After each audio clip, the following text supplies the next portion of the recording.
If I Ran the Zoo, written by Dr. Seuss.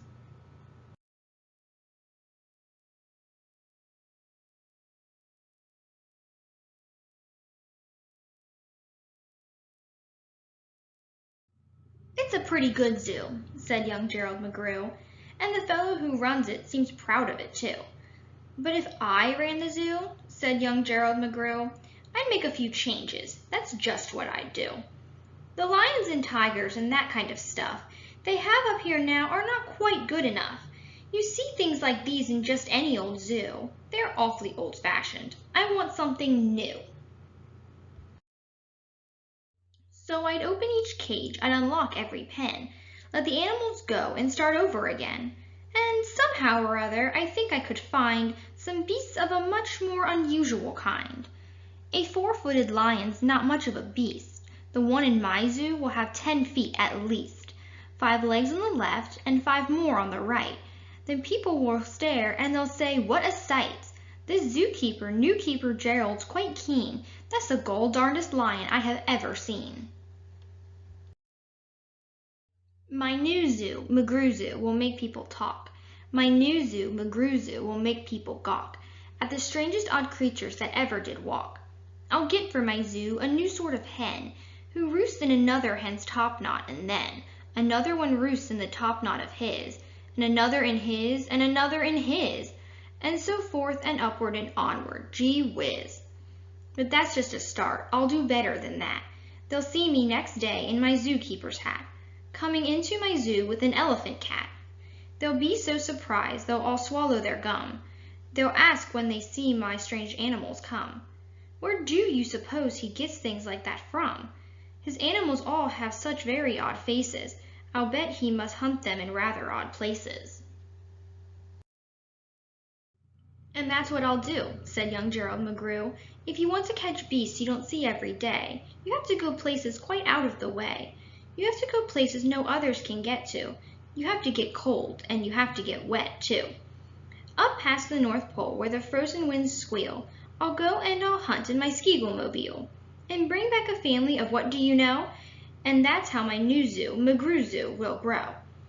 I'll hunt in the mountains of Zomba-Matant, with helpers who all wear their eyes in a slant, and capture a fine fluffy bird called a bustard, who only eats custard with sauce made of mustard, and also a very fine beast called a flustard, who only eats mustard with sauce made of custard. I'll catch 'em in caves and I'll catch 'em in brooks. I'll catch them in crannies, I'll catch them in nooks that you don't read about in geography books. I'll catch 'em in countries that no one can spell, like the country of Mata Fapada Fapel. In a country like that, if a hunter is clever, he'll hunt up some beasts that you never saw ever. I'll load up 5 boats with a family of jotes, whose feet are like cows, but wear squirrel-skin coats, and sit down like dogs, but have voices like goats, excepting they can't sing the very high notes. Then I'll go down to the wilds of Nantucket and capture a family of lunks in a bucket. Then people will say, "Now I like that boy heaps. His new zoo, McGrew Zoo, is growing by leaps. He captures them wild and he captures them meek. He captures them slim and he captures them sleek. What do you suppose he will capture next week? I'll capture one tiny, I'll capture one cute. I'll capture a deer that no hunter would shoot. A deer that's so nice he could sleep in your bed, if it weren't for those horns that he has on his head."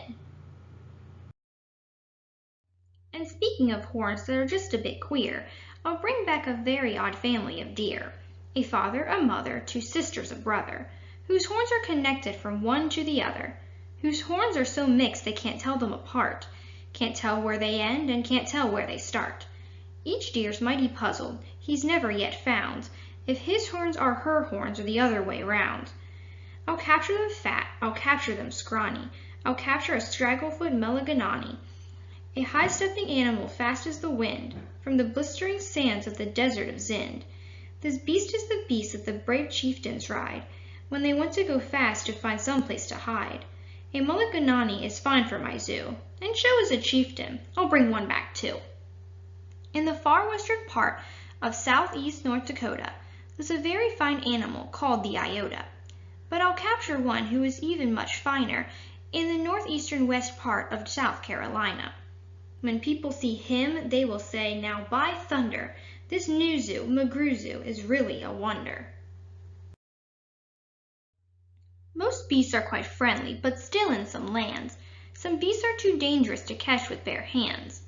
For those that are ugly and vicious and mean, I'll build a bad animal catching machine. It's rather expensive to build such a kit, but with it a hunter can never get bit. A zoo should have bugs, so I'll capture a thwirl, whose legs are snarled up in a terrible snarl. Then I'll go out and I'll capture some chugs, some keen shooter, mean shooter, bean shooter bugs.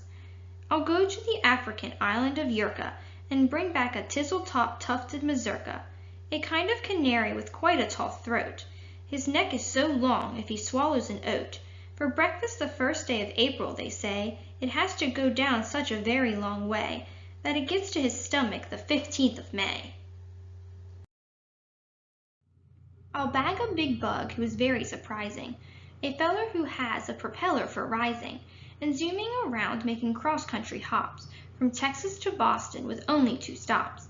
Now that sort of thing for a bug is just tops.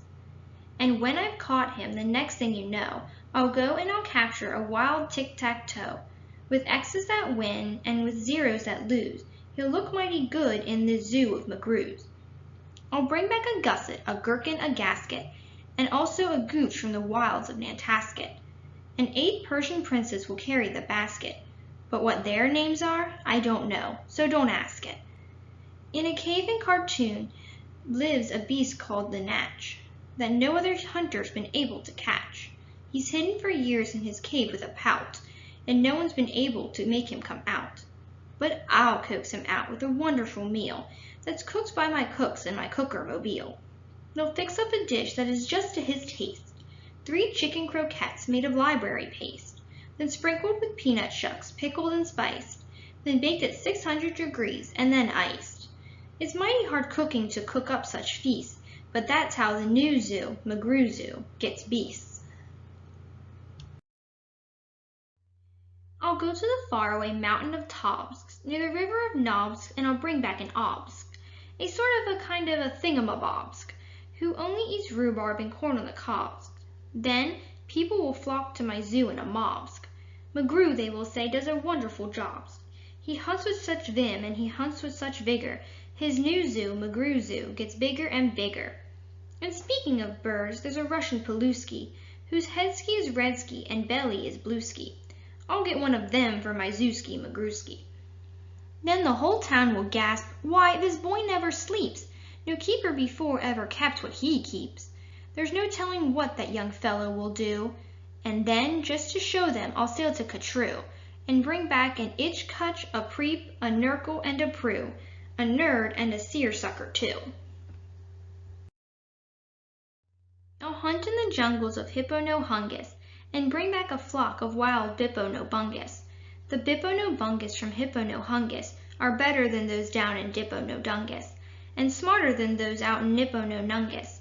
That's why I'll catch them in Hipponohungus, instead of those others in Nungus and Dungus. And people will say when they see these bips bounding, "This zookeeper, new keeper, simply astounding. He travels so far that you'd think he would drop. When do you suppose this young fellow will stop?" Stop? Well, I should, but I won't stop until I've captured the Phizum-a-Whizzum-a-dill, the world's biggest bird from the island of Quark, who only eats pine trees and spits out the bark. Oh boy, when I get him back home to my park, the whole world will say, "Young McGrew's made his mark. He's built a zoo better than Noah's whole ark. These wonderful, marvelous beasts that he chooses have made him the greatest of all the McGrewses." "Wow," they'll all cheer, "what this zoo must be worth. It's the gold-darndest zoo on the face of the earth." "Yes, that's what I'd do," said young Gerald McGrew. "I'd make a few changes if I ran the zoo."